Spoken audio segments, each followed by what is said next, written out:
It is impossible to describe the horrifying scenes I have witnessed. Death and misery, in every shape of terror, rule this place. I can no longer recall how I have come to this place. All I remember is the opaque, milky fumes of opium in the murky den hazing a sweet, welcoming abyss. I awoke to dreadful screams in this endless night. At the feet, an old tree that leaked foul-smelling fluids. I know not how to reach those poor souls, nor do I want to. Keeping a record is all I can do to make sense of it. I discovered a hidden laboratory while running away from a monster. Its stacks are uncommonly plentiful. I observed shelves of alkaloids, crates of silver syringes, piles of protective clothes, and a journal signed Vigo. Its pages are filled with notes on an ancient force that controls the nature of this place and that shapes it. I also noted a few drawings of the growing cankers I've seen on trees. I have been obsessively deciphering Vigo's journal. His work is elegant but erratic, drawing obscure conclusions from disjointed fields. Most entries mention a powerful force, the entity, which undergoes a purge that occurs once a year. During this period, the entity is infested with blight. According to Vigo, cankers bloom into pustulas, a type of flower that spurts putrid nectar, the thick fluid I saw oozing from the trees.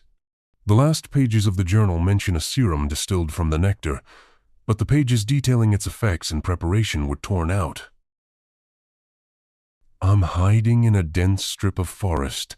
I'm desperate to erase the distressful images engraved in my mind. Last night, a disfigured man barged into the laboratory with a gruesome mechanical mouth and shred the walls into splinters. I barely escaped with my life and wounded my arm in the process. I have no options left. These monsters find me no matter where I go. All I have is a journal filled with obscure promises of escape. I will return to the laboratory. I'm close to death. I can feel it. When I returned to the laboratory, I started experimenting with the putrid nectar and distilled it into a foul serum. But I made a terrible mistake. I injected the serum into a dead rodent whose pupils dilated and its body shook. I tried to restrain it, but the creature bit into my arm, ripping my wound open.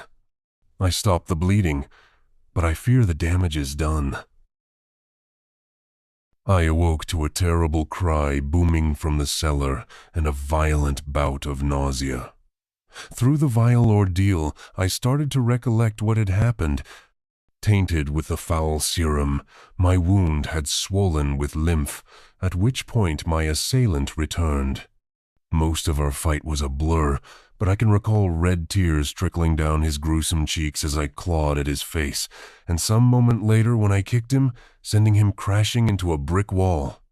The power I felt then, there are no words for it. I now know that there is truth to Vigo's methods. Another cry. My assailant, now chained in the cellar, must be getting restless. This is just the beginning. I should have foreseen his escape, given the potent dosage I administered him, but I needed to see results. Pustula flowers are now blooming on the path leading to the laboratory. According to Vigo's journal, this rapid spread is a sign that the blight is at its peak. Soon, there will be no more putrid nectar to extract. I slept very little. The acute throbbing in my wound sent me on a restless, agitated drowse. I have no strength left to be patient, and my distress fosters brutal methods. There are no lines I will not cross. I limited my rest to only a few minutes here and there. I cannot afford wasting time. Pustulas, once lush with nectar, were withering away at the roots of cankerous trees. I could only extract droplets from a few frail flowers. I'm running out of time.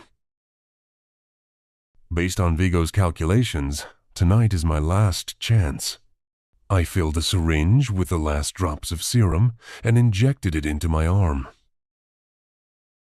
I did everything right and failed. I am stuck in this infernal place with no serum and nowhere to hide. I looked for Vigo. I shouted his name with no concern for the monsters lurking about. I need to find him. I picture the scene, etching a canvas of wild lines in my mind, focusing on the moon, and I know something is off. I fed the dead rodent under my pillow. Soon, very soon, I will be at peace. The cold claws of death are drawing near. It's here. The entity is here. It has found me.